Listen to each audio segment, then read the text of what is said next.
o rei da Arábia Saudita que mandou um dos filhos ir lá no Irã falar com o chefe supremo e dar uma chamada de atenção assim bem bizarra, tipo, aceita logo esse acordo nuclear com os Estados Unidos para impedir que Israel ataque vocês. Essa história tá sendo ventilada agora e é uma história muito, muito bizarra, porque não teve resposta iraniana e assim, a Arábia Saudita deu uma coisa meio sem noção. Que a Arábia Saudita, o Catar e outros países da região estão muito preocupados com o mega ataque que Israel quer fazer ao Irã, isso ninguém questiona, porque eles têm preocupação bem clara de que se acontecer um confronto direto entre Irã e Israel, nenhuma região ali, nenhuma área vai ficar intacta, até porque a gente está falando de uma guerra aérea. A Arábia Saudita, Iraque, Síria tem todo o motivo do mundo para estar preocupado no confronto entre Israel e Irã, porque simplesmente esses países estão no meio do caminho entre Israel e Irã.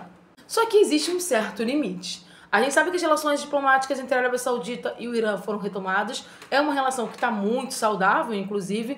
E logo depois da visita do Trump à Arábia Saudita, o rei lá da Arábia Saudita mandou que um dos filhos, que é o ministro das Relações Exteriores, fosse ao Irã para conversar com o chefe supremo para tentar convencê-lo de que ele deveria sim aceitar o acordo nuclear proposto pelos Estados Unidos, para que isso não, com esse acordo sendo aceito, Israel não teria justificativa para atacar o Irã.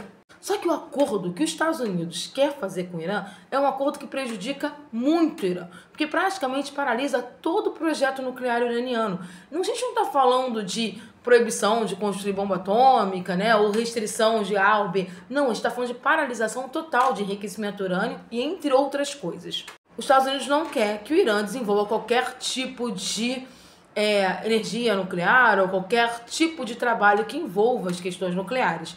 E aí, ele tá dando aquela pressãozinha e, pelo visto, a Arábia Saudita se transformou em garota de recado nesse momento. O Irã não respondeu, o Irã saiu a francesa, essa aqui é a verdade, não deu uma resposta direta sobre isso, mas o Irã já deixou bem claro que nas bases que os Estados Unidos estão apresentando, esse acordo não vai rolar. E Israel, como se não tivesse outro problema, simplesmente tem ventilado há algumas semanas, e essa semana ficou muito forte isso, de que tem interesse sim em atacar o Irã. Inclusive, o governo israelense já falou que os Estados Unidos têm que abandonar esse projeto de discussão com o Irã e simplesmente deixar atacar. O problema é que o Irã não é Gaza.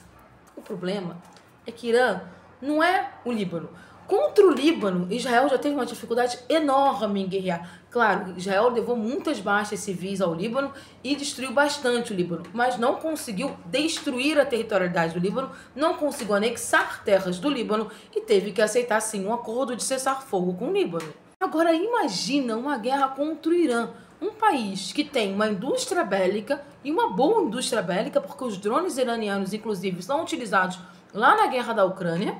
Um país que tem, de acordo com os bastidores, possivelmente bomba nuclear, isso não é um fato, tá, gente? Mas é um país que tem uma tecnologia e um país que tem forças armadas muito fortes. Se juntar a guarda iraniana, né, a guarda revolucionária, e se juntar as forças armadas, a gente está falando de uma quantidade absurda de pessoas que estão disponíveis para uma guerra. Uma guerra entre Israel e Irã, mesmo que o Irã tenha uma dificuldade maior em brigar no mesmo nível, porque Israel sempre teria os Estados Unidos por trás, não impediria a destruição parcial de Israel.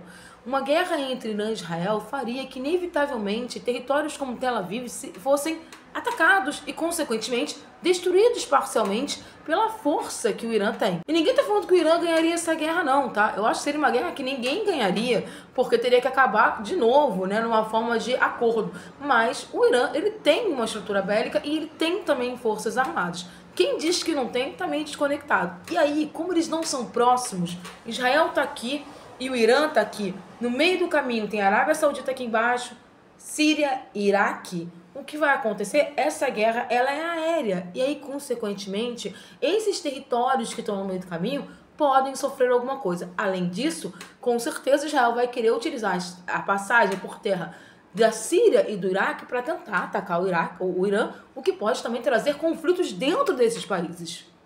Então eu até entendo a Arábia Saudita falar, cara, segura a onda aí, faz o seu acordo, não traz mais estabilidade para a região, mas ao mesmo tempo é muito sem noção, porque esse acordo, nas bases que os Estados Unidos está pedindo, atrapalharia o desenvolvimento do Irã, que tem feito outros acordos bem interessantes, como o acordo, né, de cooperação abrangente que ele tem com a Rússia. Sempre bom lembrar que o Irã também é nosso parceiro no BRICS.